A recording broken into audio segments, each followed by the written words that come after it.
طریقہ ہے. میں پوچھنا چاہوں گا حسین مجاہدوں تجھے قسم ہے حسین پاک کی محبت.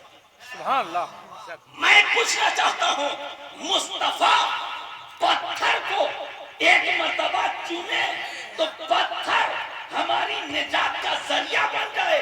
اس حسین کے بارے کیا خیال ہے جس حسین کو مصطفیٰ نے بار بار چوما ہے.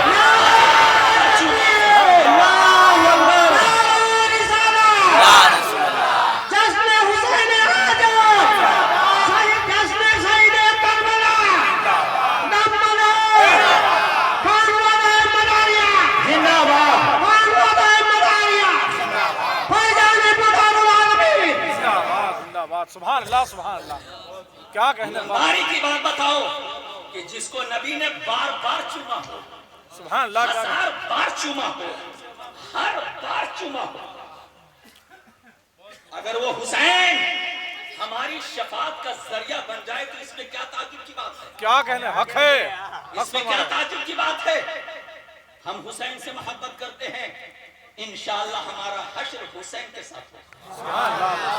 یہ کیسے محبت کرنے والے ہیں جو یاد حسینی پر پابندی لگا کر کے اپنے علم اپنی صلاحیتوں کا استعمال مخالفت میں کرتے ہیں. کیا بات. ارے عقیدت صرف یہ دیکھتے ہیں کہ میرا محبوب مجھ کو کیسے ملے گا. اللہ اکبر. سرکار فاروق اعظم کا دور خلافت ہے, غور سے سننا. نسبت کی بات کرتے ہو, دور خلافت ہے. حضرت عبداللہ ابن عمر کا بچپنا ہے, حسین پاک کا بھی بچپنا ہے. مدینے کی گلیاں ہیں, دونوں کھیل رہے ہیں. کھیلتے کھیلتے حسین پاک اور حضرت عبداللہ ابن عمر میں بات آگے بڑھی, تکرار ہو گئی. حضرت عبداللہ ابن عمر نے کہا اے حسین تجھے معلوم نہیں کہ میں امیر المومنین کا بیٹا ہوں. حسین خاموش رہے. پھر آگے بات بڑھ گئی تو حضرت عبداللہ ابن عمر نے کہا حسین اگر ہمیں یہ خیال نہ ہوتا کہ تم محمد رسول اللہ کے نواسا ہو تو میں شکایت والد کے سامنے پاس نہیں کرتا, میں سارا فیصلہ یہی کر دیتا. میں عمر کا بیٹا ہوں, میرے اندر وہی تیور موجود ہے, لیکن میں ابا حضور سے آپ کی شکایت ضرور کروں گا. صحابہ کرام کا مجمع ہے, امیر المومنین کا دربار لگا ہوا ہے. بیٹا پہنچا, چہرہ اترا, آنکھیں مرمور, آنکھوں میں غم, چہرہ بوجھا بوجھا. فاروق اعظم نے اپنے بیٹے کے تیور کو دیکھا, کہا بیٹا خیریت, کیا بات ہے. کہا ابا حضور اگر بات مکان کی ہوتی تو میں عزم کر جاتا, چوراہے کی بات ہے, سینکڑوں لوگوں کی بات ہے, سامنے کی بات ہے. اگر اندر کی بات ہوتی تو اندر رہ جاتی, باہر کی بات ہے. آقا حسین نے مجھے بہت رسوا کیا. کہا کیا بات ہے. تو دیکھیے ابا حضور بات آگے بڑھی, تکرار ہوئی تو برجستہ حسین نے کہا اے عبداللہ اپنے اوقات میں رہو. کیا کہنے. تم میرے غلام ہو. سبحان اللہ سبحان اللہ. تمہارے ابا حضور ہمارے نانا کے غلام ہیں. سبحان اللہ. تیرا خاندان میرے خاندان کا غلام ہے. ابا حضور بات ہم تک رہتی تو میں گھونٹ جاتا, آپ تک پورے خاندان کا شجرہ الٹ گیا. لیکن میں نے احترام کیا نواسے مصطفیٰ ہونے کی بنیاد پر. آپ کی خدمت میں نے پیش کہا کہ بیٹا میں تیری بات نہیں مانوں گا, حسین سے یہ معلوم کرنا چاہتا ہوں. کہا ابا حضور اجازت دیجیے تو حسین کو آپ کے دربار میں پیش کروں. فاروق اعظم نے کہا نہیں, میں خود حسین کے دربار میں. سبحان اللہ سبحان اللہ سبحان اللہ. فاروق اعظم اٹھے ہیں, صحابہ چل پڑے. صحابہ کرام کے ذہن و فکر میں انتشار تھا. فاروق اعظم کا تیور نہ جانے کیا رنگ لایا, حسین سے نہ جانے کیا پوچھ لیں. صحابہ کرام بھی پیچھے پیچھے جا رہے ہیں. جب دولت قدے کے قریب پہنچے آپ نے دستک دی, اندر سے آواز آتی ہے من دق الباب, دروازہ کون کھٹکھٹا رہا ہے. جواب ملتا ہے مصطفیٰ کا غلام. سبحان اللہ. لوگ مجھے قوم کا امیر کہتے ہیں, میں عمر ہوں. دروازہ کھلا گیا. حسین پاک سامنے. مرحبا اہلن و سہلن یا امیر المؤمنین. آپ نے احترام کی, عزت افزائی کی, بیٹھنے کی گزارش کی. فاروق اعظم نے فرمایا حسین میرے بیٹے نے آپ سے متعلق کچھ ایسی باتیں کی ہیں لیکن مجھے یقین نہیں آ رہا ہے. میں نے خود سوچا کہ میں آپ سے معلوم کروں. امام پاک نے کہا امیر المومنین یہ حسین علی کی اولاد ہے. سبحان اللہ حسین جو بات مکان میں کہتا ہے وہی میدان میں بھی کہتا ہے. سبحان اللہ سبحان اللہ. اے امیر المومنین میں نے کہا ہے ایسا کہا ہے. آپ نے فرمایا کیسا کہا؟ کہا جیسا کہا ویسا ہی کہا ہے. کہا نہیں میں آپ کے منہ سے سننا چاہتا ہوں. سبحان اللہ سبحان اللہ. کہا میں نے آپ کے بیٹے سے کہا کہ تو میرا غلام, تیرے والد میرے نانا جان کے غلام, تمہارا خاندان میرے خاندان کا غلام. کہا حسین ایک مرتبہ اور کہی. کیا آپ نے کہا؟ پھر آپ نے یہی جملہ دہرایا. کہا حسین زحمت ہوگی ایک مرتبہ اور.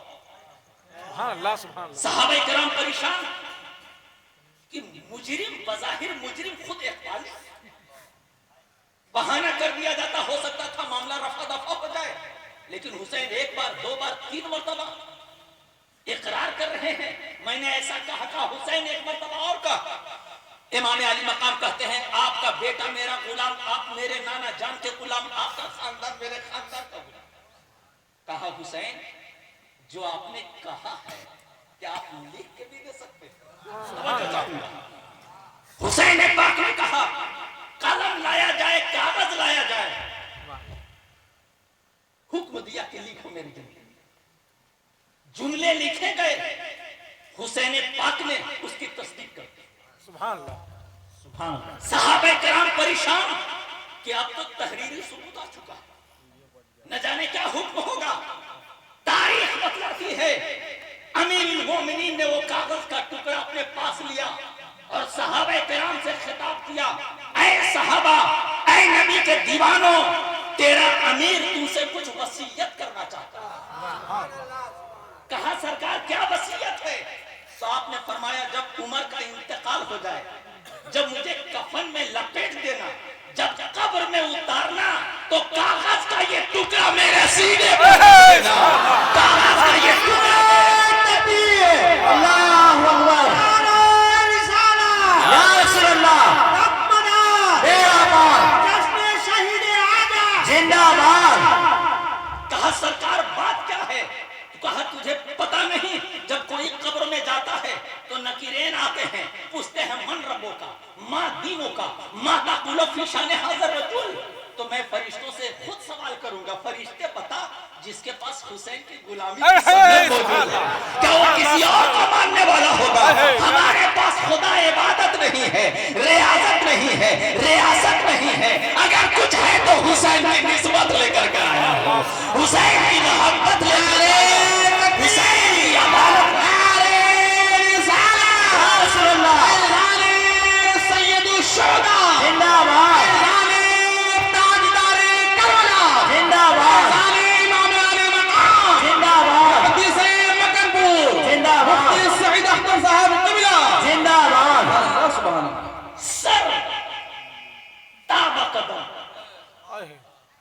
سر تابہ قدم ہے تنے سلطان زمن پور.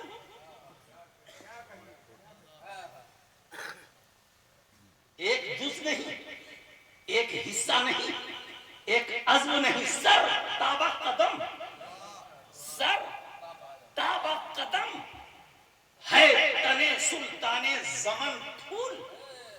لب پھول, دہن پھول, زکن پھول, بدن پھول. اور کیا بات رضا اس چمنستان کرم کی, کیا بات رضا اس چمنستان کرم کی. زہرا ہے کلی جس میں حسین حسن پھول, زہرا ہے کلی جس میں حسین. نعرے رسالت یا رسول اللہ. سبحان اللہ سبحان اللہ. حسین اسلام کی تقدیر ہے, حسین خدا کی ایک عظیم قدرت کا نام ہے, حسین اسلام کی قسمت کا نام ہے. حسین کا صدقہ اسلام, اسلام تھا اسلام ہے، اسلام رہے گا۔ قرآن تھا، قرآن ہے، قرآن رہے گا۔ اور اسلام کی گردن پہ حسین ابن علی کا احسان تھا، کیا کہتے ہیں؟ احسان ہے، احسان رہے گا۔ خالی کبھی ہاتھوں میں علم لیتے ہیں، سبحان اللہ، تاریخ کبھی موجوں پہ قدم لیتے ہیں۔ ہر دور میں اٹھتے ہیں یزیدی فتنے، تو ہر دور میں شبیر جنم لیتے ہیں۔ ہر دور میں لڑائیاں لڑی گئی ہیں، قتل و غارت گری کے بازار گرم ہوئے ہیں۔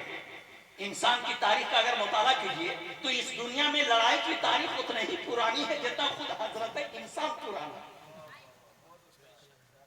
چاہے وہ حابیل و قابیل کی لڑائی ہو، یا حضرت ابراہیم علیہ السلام و تسلیم کے مد مقابل نمرودیت کی شکست فاش، موسیٰ کلیم اللہ کے مد مقابل فرعونیوں کے طلسماتی نظریے کا خاتمہ ہو، یا پیغمبر اسلام کے مد مقابل اشرار مکہ کی نابکاریاں، چاہے چچینیا کی سرزمین پر سسکتی ہوئی انسانیت کی داستان ہو، یا فلسطین کی سرحدوں پر تڑپتی ہوئی مظلومیت کی آواز، چاہے افغانستان کی تورا بورا پہاڑیوں سے اٹھتے ہوئے دھوئیں کے بادل ہوں، یا عروس البلاد بغداد کی سرزمین کا کھنڈرات میں تبدیل ہوتا ہے۔ ہر دور میں لڑائیاں لڑی گئی ہیں، لیکن کربلا کی سرزمین پر جو جنگ لڑی گئی ہے، انسان کی فکر پریشان ہے، انسان حیران ہے۔ اور جتنی بھی جنگیں لڑی گئی آپ ایک لکیر کھینچ کر کہہ سکتے ہیں ادھر حق والے ہیں، ادھر باطل ہیں، ادھر کفر ہے، ادھر اسلام ہے۔ لیکن مارکہ کربلا کا نقشہ ہی عجیب ہے، جغرافیہ ہی عجیب ہے۔ کربلا کا میدان ہے، دو طرف خیمے لگے ہوئے ہیں، ایک طرف خیمے حسینی ہے، دوسری طرف خیمے یزیدی ہے۔ آذان ادھر بھی ہو رہی ہے، آذان ادھر بھی ہو رہی ہے، ادھر بھی قرآن کی تلاوت، ادھر بھی قرآن کی تلاوت، ادھر بھی نماز، ادھر بھی نماز، ادھر بھی حاجی، ادھر بھی حاجی، ادھر بھی روزے دار، ادھر بھی روزے دار، ادھر بھی اذان، ادھر بھی اذان۔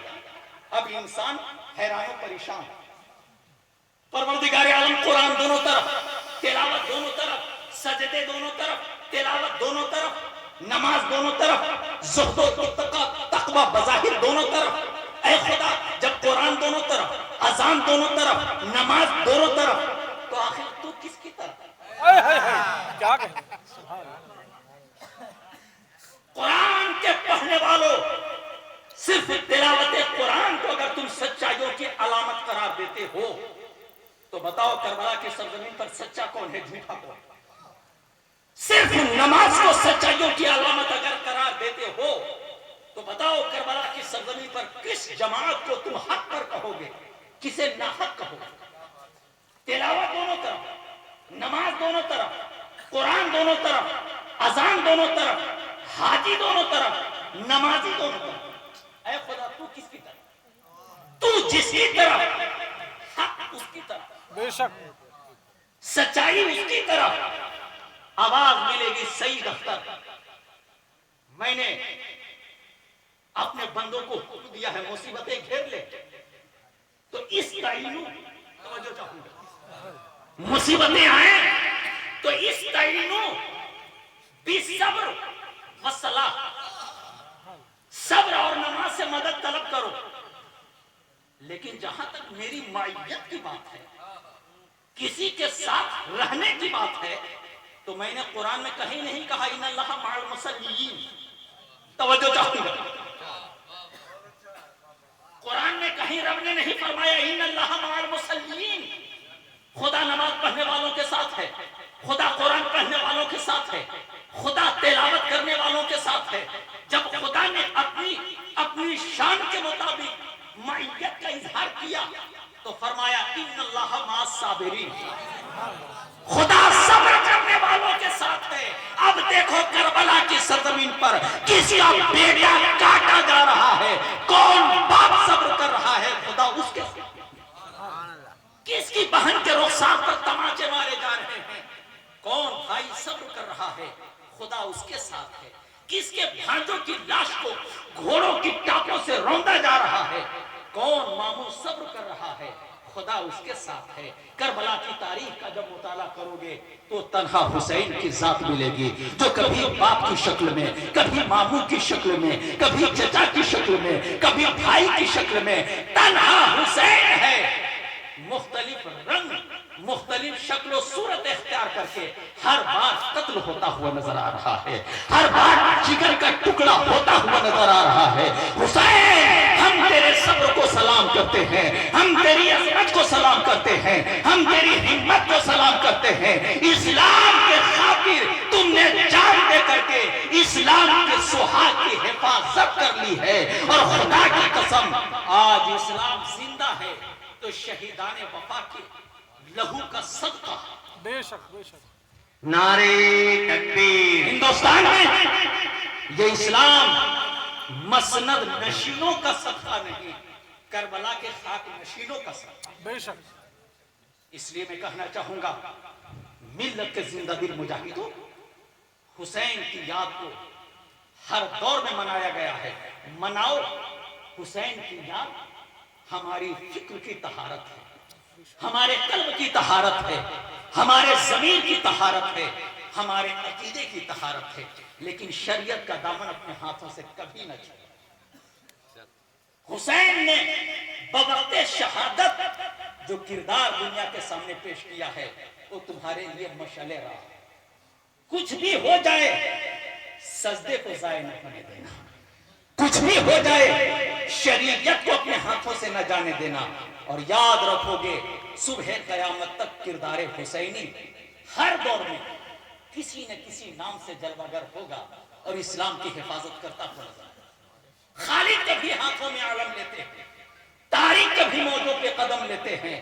ہر دور میں اٹھتے ہیں یزیدی فتنے تو ہر دور میں شبیر جنم لیتے ہیں. وہ کردار حسینی ہے جو کبھی معین الدین کی شکل میں دین کی اعانت کرتا ہے. وہ کردار حسینی ہے جو کبھی نظام الدین کی شکل میں دین کا نظام سنبھالتا ہے. وہ کردار حسینی ہے جو کبھی صابر پاک کی شکل میں بے صبروں کو صبر و تحمل کا ضابطہ عطا کرتا ہے. وہ کردار حسینی ہے جو کبھی مخدوم اشرف کی شکل میں ذلیلوں کو شرافتیں عطا کرتا ہوا نظر آتا ہے. وہ کردار حسینی ہے جو کبھی وارث پاک کی شکل میں عشق رسول کی وراثت کو قوم میں تقسیم کرتا ہوا نظر آتا ہے. وہ کردار حسینی ہے جو کبھی قطب المدار کی شکل میں ذہن و فکر کے ایوانوں میں وحدت کا چراغ جلاتا ہوا نظر آتا ہے. خالد کبھی ہاتھوں میں علم لیتے ہیں، طارق کبھی موجوں پہ قدم لیتے ہیں. ہر دور میں اٹھتے ہیں یزیدی فتنے تو ہر دور میں شبیر جنم لیتے ہیں. سبحان اللہ. میرے عزیز یہ آل رسول ہیں، ہم غلام رسول ہیں. سبحان اللہ. بہت فرق ہے ہم میں اور ان میں، بہت فرق ہے. ہم گیلٹ کے سکے ہیں، یہ سونے کے سکے ہیں. فرق جانتے ہو نا دونوں میں؟ گیلٹ کے سکے کو ذرا بھی گھس دو، گاندھی اگر موجود نہ ہو، سن اور مچھی موجود نہ ہو تو گیلٹ کے سکے کی کوئی اوقات نہیں. دکاندار منہ پر مار دے. لیکن ایک سکہ جس کو آپ اشرفی کہتے ہیں، اللہ اکبر، اس سکے کو ایک بار نہیں 1000 مرتبہ گھس دو. دکاندار کے پاس جاؤ، دکاندار چمکار کر کے جیب میں رکھے گا. میں نے کہا ابھی ایک سکہ لے کر کے آئے تھے، تم نے پھینک دیا اور اسے چمکار کر کے جیب میں رکھ لیا. کہے گا بیٹا گھر میں 2-4 ہو تو اگر ماں باپ نہ دے تو چورا کر کے لاؤ، ہم تجھے پیسے سے مالا مال کر. میں نے کہا کیا بات ہے؟ دکاندار کہتا ہے ارے نادان، وہ گیلٹ کا سکہ اپنی قیمت رکھتا تھا تو سن اور مچھی کی بنیاد پر، اور یہ سونے کا سکہ ہے، اس کو ٹکڑے ٹکڑے کر دو، اس کی قیمت کم نہیں ہو سکتی ہے، اس کی عظمت کم نہیں ہو سکتی ہے. یہ آل رسول ہیں، ہم غلام رسول ہیں. جب تک غلامی کا پٹا ہمارے پاس ہے ہم زمانے کے تاجدار ہیں، اور اگر غلامی کا پٹا آپ نے گرا دیا تو کائنات کے ٹھوکروں میں تجھے پناہ نہیں مل سکتی. لیکن ان کا عالم یہ ہے، اللہ اکبر، ان کا لباس پھٹا، چہرے اداس ہوں، زلفیں بکھری بھی ہوں، لیکن یہ فاطمہ کا خون بولتا رہے گا. ہر دور میں اسلام کی قیادت